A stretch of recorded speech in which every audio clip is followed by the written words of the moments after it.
winning blueprint presents.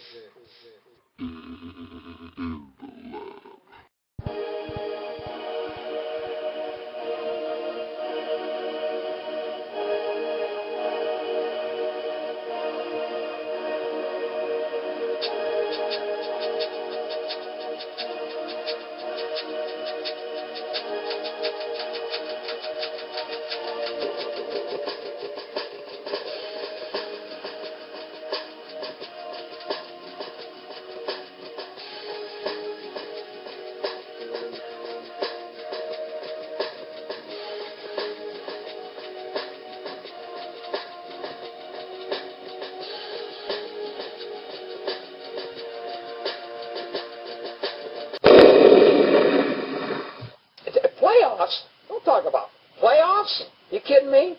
Playoffs? I just hope we can win a game. Welcome. You are in the lab room. I'm your host, Lou. Thank you for joining me. Man, is it cold today. It's been ushered in with some snow, and it is absolutely freezing outside. And look, I'm not from the Midwest. I'm not from up north. We're not used to this. And so it's cold. 28 degrees. It feels like 19 outside with the wind chill factor. That's cold, okay? I don't care where you are. I know Northerns and Midwest people are always talking about, oh, that's not cold. You want to see cold? Go to Ohio. No, I don't want to go to Ohio. I don't want to see what your cold is. This is plenty cold for me. But again, it's cold outside, but it's going to get hot in the lab room. Let's start with some news out of New York. The Jets finally have announced officially having their press conference today. Their new GM, John Idzik. And Idzik, he's coming in, and his initiative is he wants to promote competition at every position. Good for you. My only issue right now, and it's tough, you're coming in as a new GM, and the first thing you got to deal with is your best player might not be back in New York. He might be on the trading block because right now your salary cap issues may prevent you from keeping your best player on your roster. This can't happen. If you're the Jets, this cannot happen. You need to find a way to keep Darrelle Revis on your roster, not only this year, but moving forward. Rex Ryan is already saying, hey, I don't want anything to do with trading Darrelle Revis. I want Darrelle Revis in Jets green. I don't care what you have to do. Make it happen. And see, this is the problem since Rex Ryan has been the coach in New York. This has been the problem during his whole tenure. He hasn't had enough say-so in personnel decisions. Yeah, he's a coach, and GMs are GMs for a reason. There's a line between the two that really shouldn't be blurred, but he should still have some kind of input, some kind of say-so in guys that he has to coach.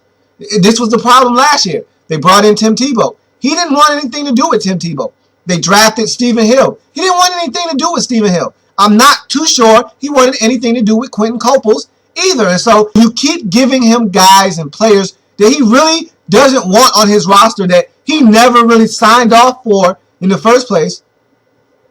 Then that's when you get the problems, because when it doesn't work, people start pointing fingers. They start separating themselves from the failed experiment. Hey, I had nothing to do with that. You notice how everyone during this Tebow thing and how at the end of the season, everyone is starting to point fingers. Hey, I didn't have anything to do with it. I didn't have anything to do with it. Someone must have had something to do with it. Don't tell me one man was pulling all the strings. First of all, Woody Johnson, he's the owner. There's nothing worse than a meddlesome owner. There's nothing worse in the National Football League than an owner that won't shut up and stay out of the way. Nothing worse than having your boss stand over your shoulder. Hey, what are you doing right there? Oh, okay. Nothing worse than having your boss stand over your shoulder and critique every single thing you do. Micromanage every single thing you do.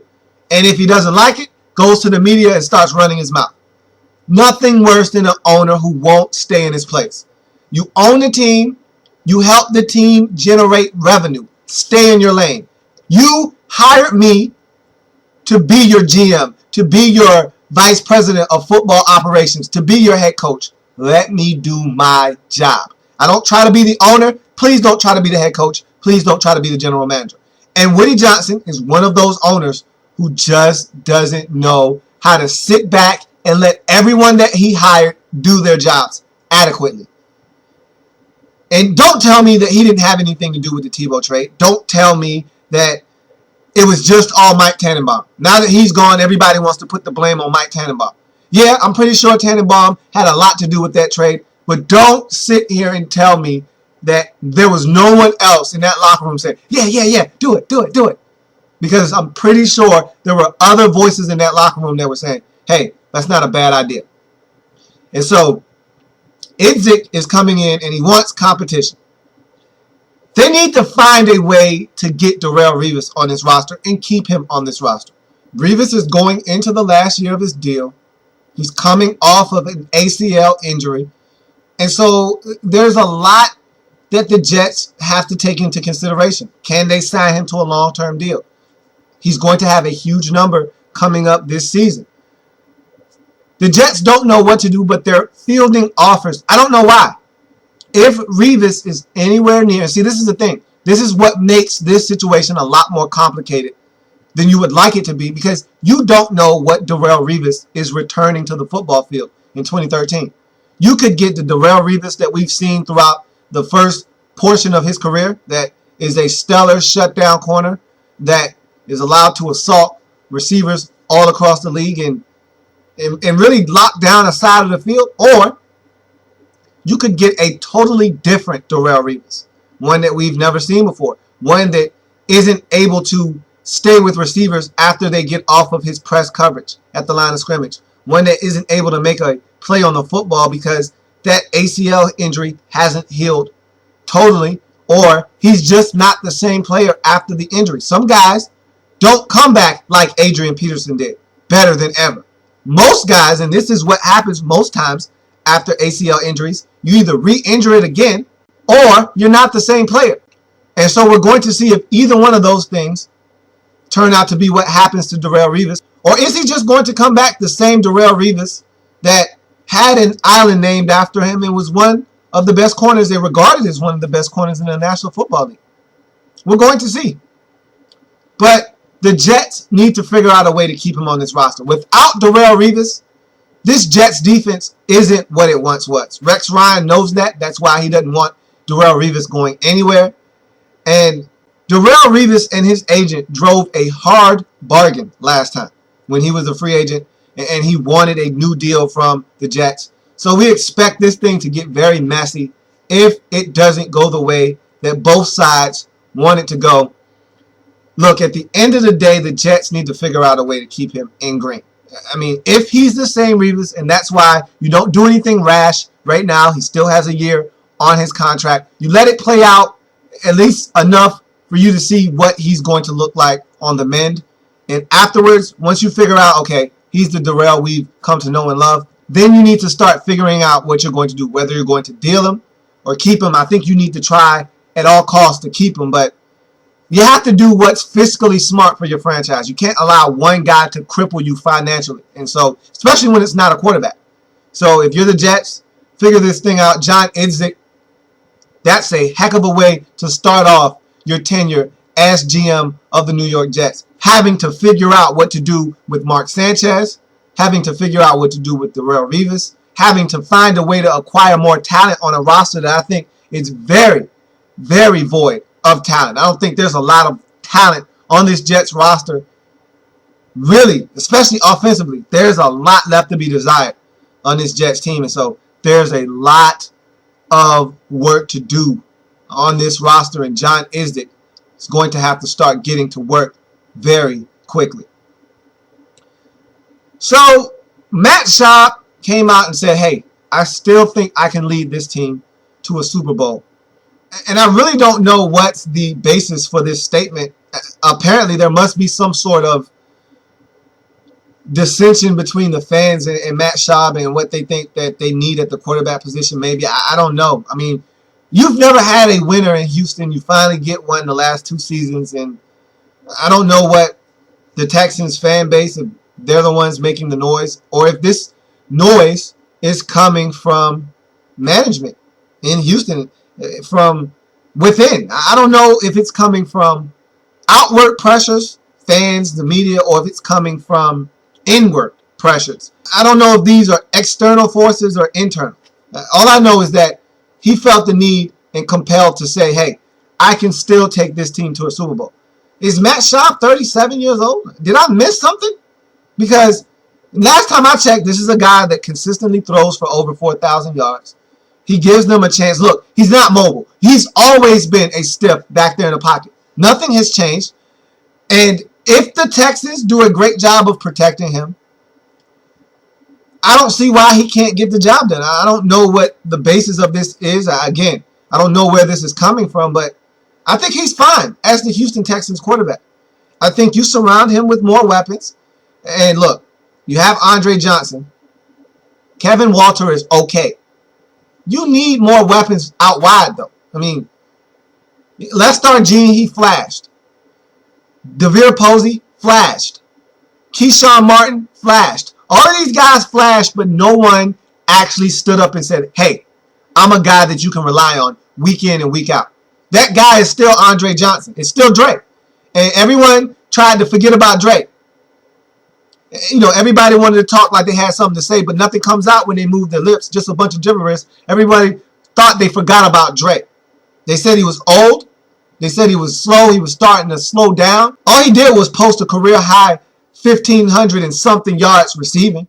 Still grabbing down over 80 balls. All he did was put up huge numbers, did Drake. And so he needs help. He needs some help, and Schaub could use someone else to step up. Now, look, he did not play well in the postseason. Matt Schaub did not play his best football. I didn't think he was that sharp against Cincinnati. They just won because they were the better team. I didn't think he was that sharp against the New England Patriots. He missed it. And look, in his defense, his fullback, Casey, dropped the touchdown pass on that first possession, set the tone. The next play had Andre Johnson wide open in the back of the end zone, missed him. Those are the type of plays that you can't miss if you want to take it to the next level. And so, yeah, I can see why people would question him, but at the same time, I really don't understand where this is coming from. Matt Schaub is fine as the Houston Texans quarterback. I don't know if he's going to ever take you to a Super Bowl or not, but that's your best option at this time, and probably your best option moving forward into the future. When this thing blows up, when Drake can't do it anymore, when Arian Foster starts to slow down, that's when you need to start talking about possibly parting ways with Matt Schaub as well. But until then, when you have this nucleus still together, I say you ride it out. Matt Schaub is your guy behind the center, and you just try to get it done with the nucleus that you have between Schaub, Johnson, Daniels, and Arian Foster. You just ride with that nucleus until they can't get it done anymore, until guys start falling apart, they get old, and they're not playing at the high level that they're playing at right now. Until then, I really don't want to hear about Matt Schaub being displaced for any other quarterback and being put in that system. He fits that system perfectly. They just need more pieces. They need to have guys that help put them over the top. And don't get me wrong, Schaub needs to play better. He needs to play better in crunch time. In the postseason, he needs to play his best football. Not against Jacksonville, not against Tennessee. He needs to play his best football against New England. He needs to play his best football against Baltimore, against Cincinnati, against Pittsburgh, not against the bottom feeders of the AFC. When the competition gets tough, he needs to play better. But they also need more pieces around him as well. For those of you who have been paying attention to the L.A.B follow-up series that I've been doing on every single team in the National Football League, going in draft order, I've already combed over the Miami Dolphins. And one of the things that I talked about during that episode was the fact that they were thinking about not re-signing Jake Long. And I don't understand the logic there. You're a team without a lot of talent. He's one of your most talented players. You spent a first overall, if not first, second overall selection in the draft on Jake Long. He's a left tackle. That's a premium position in the National Football League. Those don't come a dime a dozen. You get one that's really good. You hold on to him for as long as you can. And there's nothing stopping the Dolphins from holding on to Jake Long for as long as they can. And from what I'm hearing, the Dolphins tried to give him what Jake Long has determined is a lowball offer. And I believe him. I mean, teams in the National Football League, they try to get over as much as possible. And if you let them, they will lowball you at every single opportunity that they get. And that's the name of the game in the National Football League. That's why I am always an advocate for the players getting the most money that they can. And you will never hear me talk about a player that is in the wrong for doing something monetarily. If a player is holding out, he's making noise, he's chirping about a contract, even though he just signed a contract 2 seasons ago, and he wants more money, you'll never hear me tell that guy to just shut up and play. Because NFL players are unlike any other sport. Players that play in the NFL, their careers are cut short faster than any other sport. They're paid less money than any other sport. They're not guaranteed any money like other sports. Other sports, you sign a deal, you're guaranteed your money. You might only play 1 year of that 6-year contract, but you're going to get your money. In football, you play for 1 season, and there's a chance that you may never see the rest of your money. That's just how it goes in the National Football League. They don't like your performance, they can cut you. But if you think that you've outperformed your deal, they don't want to pay you more money. And so I'm not going to sit here and tell Jake Long that he's wrong. And the Dolphins, they probably think they're slick. They probably think that they're getting over. You know how someone feels like they're giving you a deal, they're giving you the steal of the century, and so they're all excited like, yeah, take a look at that. They probably took a little piece of paper, they wrote a number on it, and they wrote some years on it, and they said, hey, Jake, take a look at this. And they split it across the table, and they're like, yeah, take a look at that, Jake. It'll knock your socks off. And Jake said, all right. Jake opens it up, and you know how you see something, and you've got a big smile on your face, or you hear something, and you're smiling, and then what you hear or what you see takes that smile and just turns it like almost in a sign of disbelief. Jake probably did something along those lines. He probably got that paper. Okay. Seriously? This is what you think of me? Seriously? Jake took the paper, he folded it back up neatly, slid it back across the table. Come talk to me when you're serious about re-signing me. And he walked out. Of course, I don't know how it really went down. It probably didn't go anything like that. The Dolphins probably called his agent up, gave them a number that they had in mind. His agent was like, that's ludicrous. That doesn't make any sense because this tackle is getting paid that. This tackle is getting paid this. Jake Long is right there with those tackles. He needs to be compensated somewhere in that vicinity. Until you have a number that resembles something like that, we don't have anything to discuss. And so the Dolphins need to re-sign Jake Long. It's really simple. Either you give the man the money that he deserves or let him walk. Because I'm telling you right now, I can guarantee you there are plenty of teams out in the National Football League that could use the services of a really, really good left tackle. They don't grow on trees. And so when you can get one through free agency, because see, teams don't let left tackles hit the free agent market. It just doesn't happen. Yeah, right tackles, guards, centers, yeah, they come all the time. Left tackles, you get a good one that you can keep on your franchise and be a cornerstone, he's not going anywhere. He's going to start a Dolphin and retire a Dolphin. That's normally how left tackles work, unless he gets to the point where he still thinks he can play, and the team's like, hey, man, we're ready to move on. If you want to switch to the right, you can. And he's like, nah, I think I'll still play left. And they say, all right, well, we got to cut ties with you. That's the only way a guy doesn't start his career and end his career if he's a great left tackle.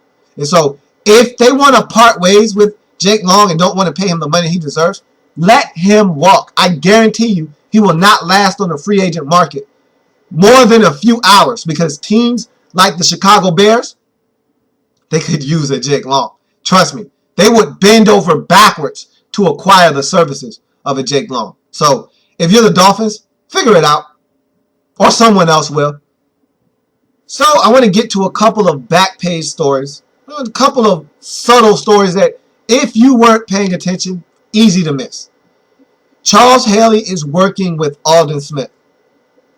That could be trouble for the rest of the league. Look, I've already talked about how talented Aldon Smith is. And he really has a very similar frame. If you remember Charles Haley, formerly of Super Bowl champion, Cowboy team, Super Bowl champion, 49er team. You know that Charles Haley had a lot to do with those teams winning. And he was a menace off the edges, and Charles Haley was a menace on that defensive line. And so him giving pointers to Aldon Smith, and they have similar body types. Very long, wiry, tall guys. If he gives him anything that he can work with, and I'm speaking of Charles Haley giving it to Aldon Smith, and helping him become even better, we're talking about a guy that had, close to 20 sacks this season, if not over 20 sacks.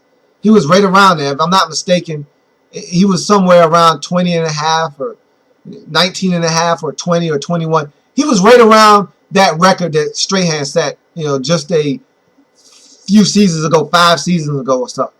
He was right there. Him and J.J. Watt were sniffing around that record. And if Charles Haley can give him anything that he can actually use, that tangible information that he can take onto the football field and use it, how much more dangerous would he be? Look, the guy is raw still. Aldon Smith still has a lot to learn, and if guys like Charles Haley are willing to impart knowledge onto him, he's going to break that record at some point. Mark my words. And so I just felt like mentioning that because he could be even more dangerous if he were ever to employ some of the tactics that Charles Haley used at defensive end. Wow, would Aldon Smith be a handful or what? He's already a handful. Last but not least, Donald Driver, the Packers' longtime receiver, is thinking about hanging it up. And I think that's really for the best. I thought that he was very underutilized this season, and I thought his role would be a lot bigger than what it was. He was reduced at the end of the season and into the postseason. He was reduced to begging for some special teams work. He was like, hey, look, I'm willing to do whatever it takes to get on the field. I'm just tired of sitting on the sideline and watching every single game. Just give me an opportunity to do something and contribute. I want to feel like I'm a part of this team. And there's no worse way than going out knowing that you can still do it, but just not getting the opportunity to prove it. And so if I'm Donald Driver, I think you've had a great career. You've won a Super Bowl championship. You've proven everything that you've needed to prove. Maybe there's one last thing you wanted to prove, that you could still get it done at a ripe old age of 36, 37, or 38, however old he is. And I think he could. I think if he was given the opportunity, he probably would be able to step on the field and get it done, get you 55 to 60 grabs for 722 yards and 4 touchdowns if given the opportunity. But the Packers, they're just so deep at the receiver position. That opportunity probably isn't coming. And so Donald Driver probably is in his best interest to just hang it up. And he's had a great career. And if he does decide to hang it up, standing ovation for Donald Driver. Great career. If it in fact is it. He was one of the most prolific receivers while he was playing. A guy that you could count on for 70 plus grabs, close to or over 1,000 yards. He was very consistent. He was a guy that the Packers could count on and helped win a Super Bowl. So kudos to Donald Driver if he is done. And that's a touchdown. Go ahead and throw it up. I'm going to tackle on this quick extra point. Stay tuned for the lab follow-up. Today, we're focusing in on the 14th selection in the draft. That would be that of the Carolina Panthers. We're going to talk about their 2012 season, the sophomore slump that Cam Newton seemed to have endured and then really kind of weathered toward the end of the season and was tremendously better. We're going to talk about Ron Rivera and how he was able to save his job. We're going to get to a lot of things and what the Panthers need to do moving forward. So stay tuned for the lab follow-up, Carolina Panthers edition, coming up shortly after this edition of In the Lab Room. So I thank you for joining me today on the program. There's many ways to view or contact the show. There's Facebook. In the Lab Room is the Facebook page. Like the Facebook page if you are there. There's Twitter. @InTheLabRoom is the Twitter handle. follow me on Twitter as well. There's YouTube. Louie T is the page. LOUIETEE. Louie T is the page. Subscribe. Every video I've ever done, of course, as you could imagine, is on the YouTube page. Subscribe, and you'll have every video at your fingertips, at your disposals, no delay. There's also the inbox, probably the most direct way. And whether you contact me through Twitter, Facebook, YouTube, it comes directly to the inbox anyhow. So I'll get it and I'll respond. As you know, if you've ever contacted me or you've ever left a message on one of the videos, I've gotten back to you because it comes directly to the inbox. The inbox is inthelabroom@gmail.com. And that's going to do it for today's episode here on this Thursday edition of In the Lab Room. I thank you for joining me. Again, stay tuned for the Lab Follow-Up Carolina Panthers edition. It's been fun. I want to see you back here tomorrow, same time, same place. And as always, take care. Have a good one. See you tomorrow.